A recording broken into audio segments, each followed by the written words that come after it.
नमस्कार दोस्तों, कैसे आप सब। स्वागत है आपका हमारे YouTube चैनल एग्जाम अनुभव पर। फ्रेंड्स, आज हम बात करेंगे यूपी पुलिस कांस्टेबल। हाँ फ्रेंड्स, यहाँ पर आपको हम बताएंगे एक्सपेक्टेड कट ऑफ, क्योंकि यहाँ पर 48 लाख अभ्यर्थियों ने इस परीक्षा में आवेदन किया था और यहाँ पर 30% अभ्यर्थियों ने इस परीक्षा को छोड़ा है। तो उसके बाद लगभग 32 से 34 लाख अभ्यर्थियों ने इस परीक्षा को दिया है। एक्सपेक्टेड कट ऑफ बताऊंगा, जो बताऊंगा कट ऑफ वो प्रीवियस कट ऑफ के आधार पे और जितने भी कैंडिडेट ने एग्जाम दिया, मोस्टली कैंडिडेट के द्वारा दिया गया जो फीडबैक है उसी के आधार पे मैं बताऊंगा। यूट्यूब पर ऐसी कट ऑफ होगी सबसे सटीक, क्योंकि फ्रेंड्स है यहाँ पर आपको ये भी बताऊंगा कि इतनी कम क्यों रहेगी, क्योंकि दो तरह की कट ऑफ होगी। दो तरह की कट ऑफ इसलिए बताऊंगा क्योंकि एक होगी आपकी डीवी पीएचडी के लिए और एक फाइनल सिलेक्शन के लिए। तो जानकर आपको खुद आश्चर्य होगा क्यों इतनी कम रहेगी कट ऑफ। कारण पूरा देखिएगा वीडियो, तब आपको पता चलेगा। और जितने भी चैनल्स वालों ने बताया है सबकी कट ऑफ देख के आप इसको इवेलुएट कीजिएगा, तब आपको क्लियरली पता चलेगा क्यों इतनी कट ऑफ रहेगी। जैसा कि 2018 में यूपी कांस्टेबल भर्ती आई थी, तो उसकी लेटेस्ट जो कट ऑफ है मैं आपको वो दिखा रहा हूँ। क्योंकि यहाँ पर आपको ये भी बता दूं, बैक टू बैक दो कट ऑफ जारी की गई थी।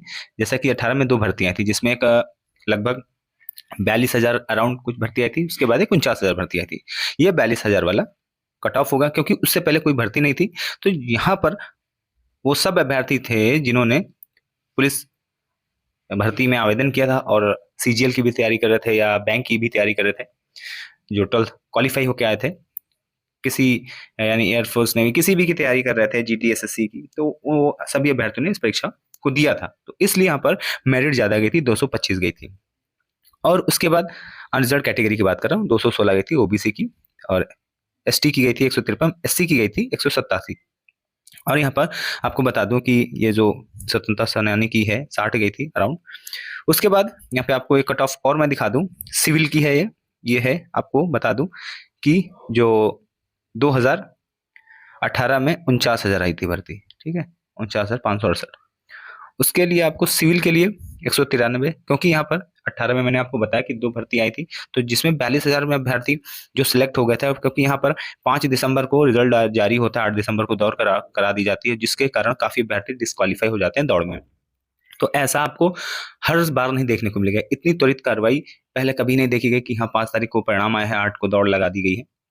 और यहाँ पर जिसके चलते काफी अभ्यर्थी इस वाली परीक्षा में, मैंने आपको जैसे दिखाया, इस वाली परीक्षा में काफी डिस्क्वालीफाई होती है, जिसमें 225 अनरिजर्व कैटेगरी की गई थी।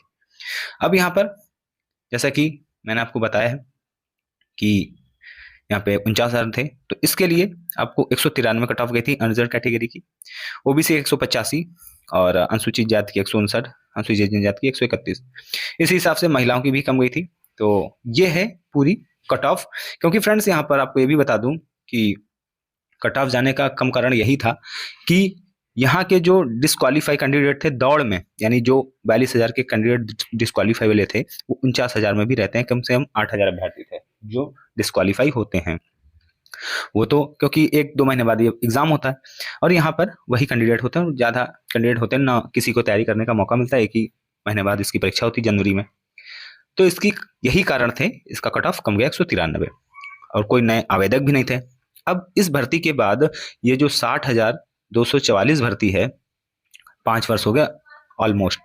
अब यहाँ पर वो सब अभ्यर्थी हैं, उसी तरह के अभ्यर्थी जिन्होंने एसएससी जीडी की तैयारी के लिए फॉर्म आवेदन किया, बैंक की तैयारी कर रहे हैं, जो 12th क्वालिफाई हैं या एसएससी की तैयारी कर रहे हैं, तो वो सभी अभ्यर्थियों जो किसी भी स्टेट गवर्नमेंट की तैयारी कर रहे हैं, वो सभी अभ्यर्थियों ने इस परीक्षा को दिया है।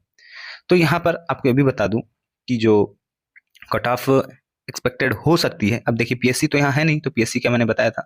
तो यहाँ पर जो एक्सपेक्टेड कट ऑफ हो सकती है, जैसा कि 150 क्वेश्चन थे, उसके बाद यानी कि मैक्सिमम जो अटेम्प्ट आपने किए होंगे, मैं मानता हूं कि आपने 150 किए होंगे, 150 में आपके 20 गलत होंगे, बहुत अच्छी एक्यूरेसी होगी, तो आपके 130 क्वेश्चन सही होंगे।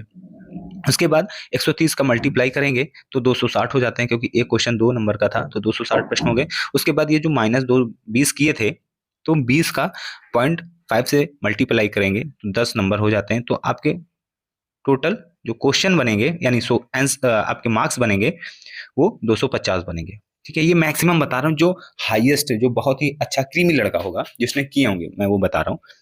तो इससे बहुत ऊपर बहुत ही कम, देखिए नॉर्मलाइजेशन होने के बाद तो चीजें बढ़ जाती है, परसेंटाइल स्कोर तो हो सकता है रॉ मार्क्स आपके, रॉ क्वेश्चन 120 आए और हो सकता है बढ़ के 130 हो जाए, यानी 10-10 नंबर 15 यानी कि जो 42,000 भर्ती थी उसमें कम से कम 25-25 नंबर लड़कों के बढ़े थे। देखिए मैं इसी विभाग से हूँ इसलिए मैं आपको बता रहा हूँ चीजें जो मैं देखता हूँ और जो मैंने देखी।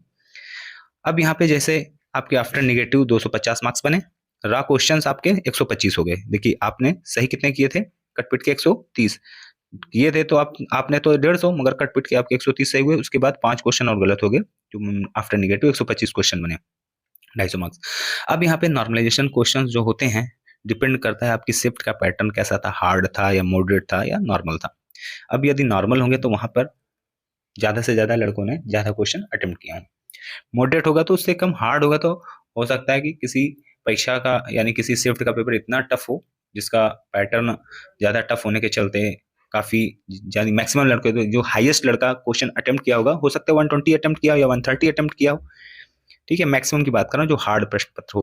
यहाँ पे जो 10 शिफ्ट थी इसमें कौन सा पेपर टफ था, इसके आधार पे जिन्होंने क्वेश्चंस अटेम्प्ट किए हैं, जिन अभ्यर्थियों ने हो सकता है कि हार्ड पेपर चलते यानी जिसका पेपर हार्ड होगा उसने हाईएस्ट क्वेश्चन 120 अटेम्प्ट किए हों, इसका मॉडरेट होगा उसने 125 किए हों, या जिसका नॉर्मल होगा उसमें उसने 135 भी किए हो सकते हैं।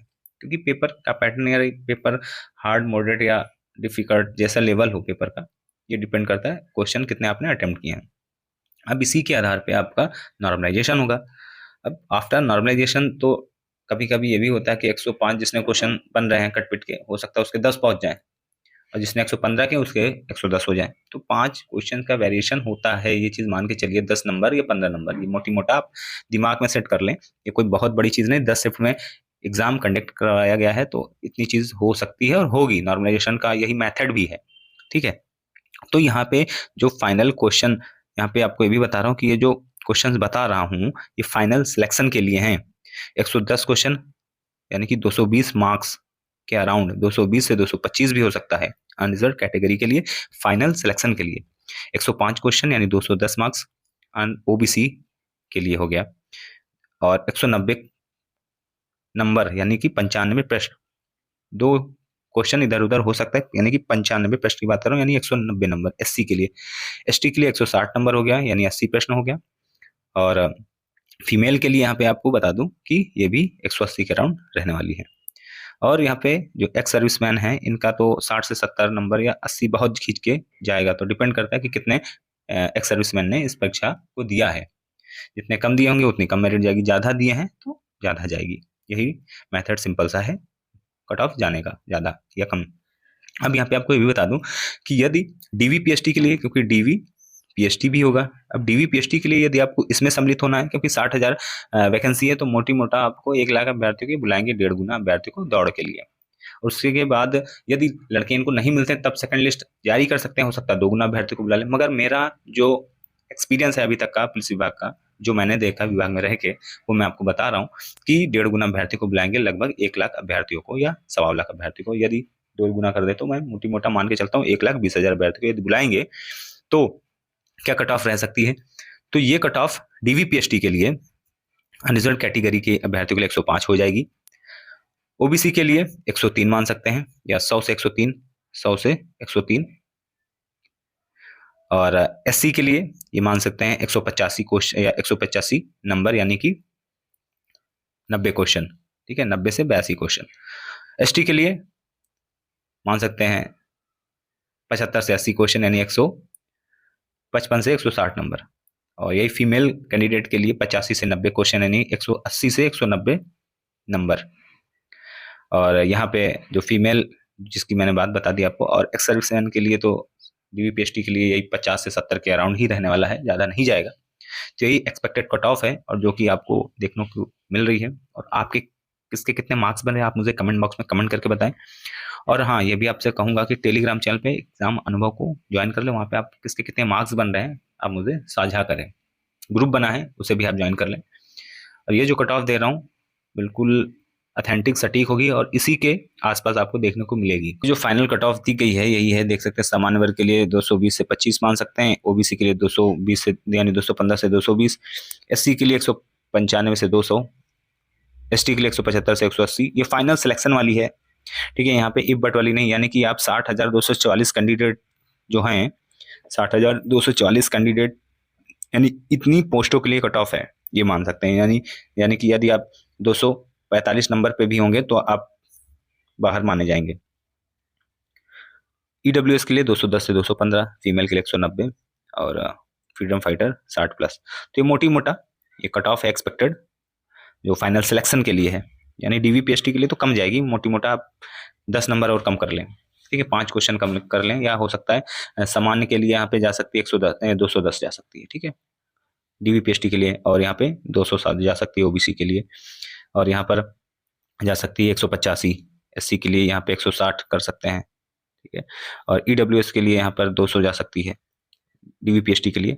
महिलाओं के लिए तो 160 मान लें या 170 मान लें, इससे ऊपर नहीं जाएगी डीवीपीएसटी के लिए। और फ्रीडम फाइटर 50 से 60 डीवीपीएसटी के लिए। तो यही मोटी मोटा कट ऑफ है, और जो सटीक है आपके कितने कितने मार्क्स बन रहे हैं आप मुझे कमेंट बॉक्स में कमेंट करके बताएं।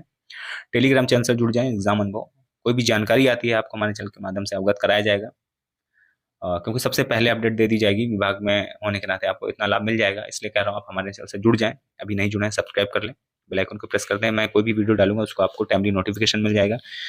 और चैनल पे बने रहें, ऑफिशियल वेबसाइट भी का अवलोकन करते रहें, क्योंकि आपकी कोई भी जानकारी यदि आप देखिए दौड़ चालू कर दें, यदि आप 105 क्वेश्चन आपके सही हैं कटपिट के बन रहे हैं तो आप दौड़ चालू कर दें डेफिनेट। नॉर्मलाइजेशन आपको क्लियरली ये कोई नहीं बता सकता कि आयोग है जो एजेंसी करा रही है वो पेपर का लेवल सेट किया है, तो वो तय करेगा कौन सा पेपर कितना टफ था। डिपेंड करता है किस पेपर में कितने कैंडिडेट ने हाईएस्ट क्वेश्चन अटेम्प्ट किए हैं, जितने भी हाईएस्ट क्वेश्चन अटेम्प्ट किए हैं यानी सही किए हैं, तो वो पेपर एक लेवल का माना यानी सरल माना जाएगा। और मैक्सिमम कैंडिडेट ने यदि किसी पेपर को कम अटेम्प्ट किए हैं क्वेश्चन तो वो पेपर हार्ड माना जाएगा। ये मोटी मोटा मान सकते हैं, वो माना जाता है। तो मानिए 24 तारीख का पेपर है या 25 तारीख का फर्स्ट शिफ्ट का है, मान सकते हैं यदि टफ है तो उसमें मैक्सिमम अभ्यर्थियों ने क्वेश्चन ज़्यादा नहीं अटेम्प्ट किए हैं, जब आएगा ही नहीं तो अटेम्प्ट क्या करेंगे। ये मोटी मोटा फंडा है, कॉन्सेप्ट है जो आपको समझना पड़ेगा। तो नॉर्मलाइजेशन में 15 नंबर तक वेरिएशन होता है, 20 नंबर तक भी वेरिएशन होता है, क्योंकि जो 42,000 भर्ती थी उसमें 20 से 25 नंबर तक का वेरिएशन देखने को मिला था। तो ये चीज़ आप माइंड में रख सकते हैं और इसको रखना पड़ेगा, क्योंकि नॉर्मलाइजेशन एक जो मेथड है बहुत पेचीदा है थोड़ा सा। तो यही है जानकारी जो मैं आपको अपने चैनल के माध्यम से दे रहा हूँ। बने रहें। Thanks for watching. जय हिंद।